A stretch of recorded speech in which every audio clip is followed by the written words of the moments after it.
Howdy, my name is Henry Chidgey and welcome to my Wednesday morning leadership videos.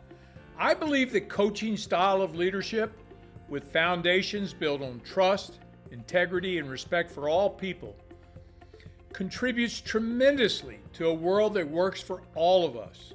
I invite you to join me in my quest of making this vision a reality. These free videos and blogs are an expression of my commitment and passion to that vision.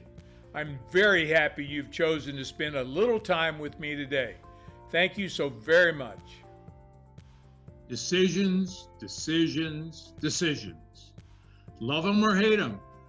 But if you are a leader, you have got to make them. Inability to make decisions is one of the principal reasons business leaders fail. Deficiency in decision-making ranks much higher than lack of specific knowledge or technical know-how as an indicator of leadership failure. Tonight, I'm going to share with you my 4 secret steps I use and teach my clients for making great leadership decisions. You will learn and be able to use all of these tomorrow if you choose. These 4 are: first, what decision making as a leader looks like. Second, questions to ask yourself prior to starting the process. And third, the 4 C's of crafting optimal decisions. And fourth, the magic of staying in the question. Now let's look at what a decision is in the context of decision making as a leader. A decision is a choice to be made, or the act of making up one's mind, the act of choosing a course of action. Since leadership requires at least one vision or goal, a decision involves making a choice in actions to be implemented and strategies and tactics to be employed to achieve that vision or goal. Some folks erroneously think that when they see only one choice available to them, they really don't have a choice. That is what I call a limiting belief. If you have only one course of action, choose it with passion and commitment. It will make a huge difference for you and your team. When someone asks you, why did you choose that course of action?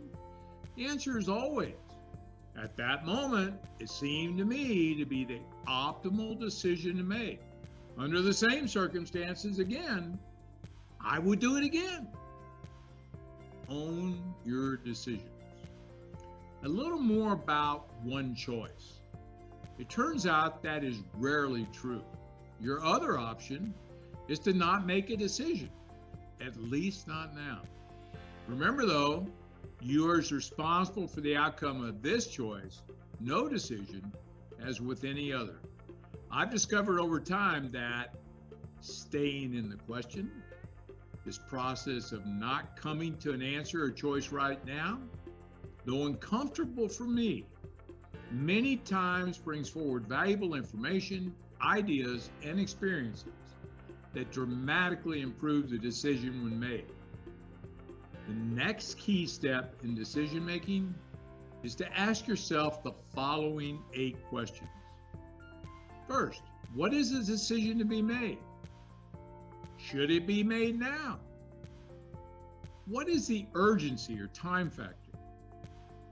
What are the options? Are they complex and multiple choices or binary? Yes or no, right or left? Is there an opportunity to build confidence in a team member or members by delegating the decision? What are the opportunities of a favorable outcome decision? And what are the consequences of a bad decision or no decision? Next, I use what I call the 4 C's of decision making: clarify, consider, choose, and communicate. So first, clarify. Clearly identify the decision you need to make or the problem to be solved. Remember, as a leader, you are responsible for the results of all stakeholders, especially if it doesn't work out well. This is the time to reflect on what you see as the opportunity to exploit or as a challenge to overcome that calls forth a decision. Second, consider. Think about the possible choices you have and what probably will be the outcome of each different choice. Think about the possible negative and positive outcomes of each alternate choice. For important, high-consequence decisions, keep a record of the steps you followed in the decision-making process. By keeping a record and engaging with the results of your decision in a non-emotional mindset, you will be building, strengthening, and toning your decision-making muscle for future decisions. Third, choose. Choose the course of action, strategy, tactic, or plan.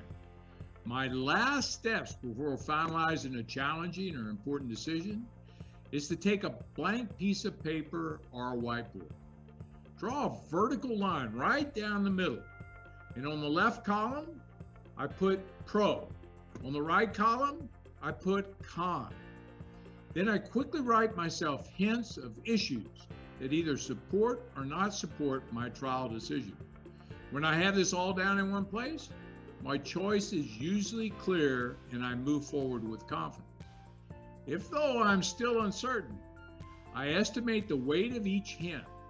When I find two on opposing columns that I believe are the same approximate value, I draw a line through each. Then I continue with the rest. As an example, when I find 2 reasons pro that seem to equal 3 reasons con, then I draw lines through all 5. This process allows me to confidently find where the balance in this particular decision lies for me, and I can then choose with confidence. The fourth C is communicate. This includes execution and implementation. So communicate to your stakeholders and lead your team through the actions to execute and implement.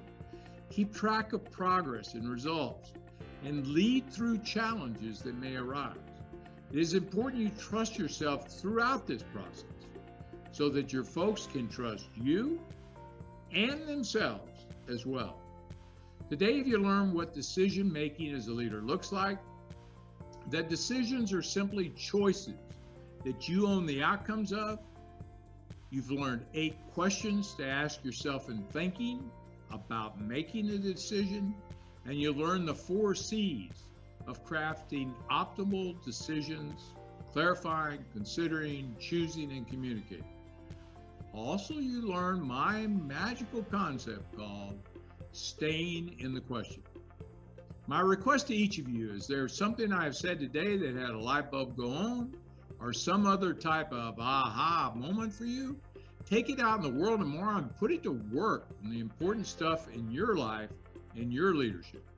Remember, leadership matters, especially to you and everyone you touch.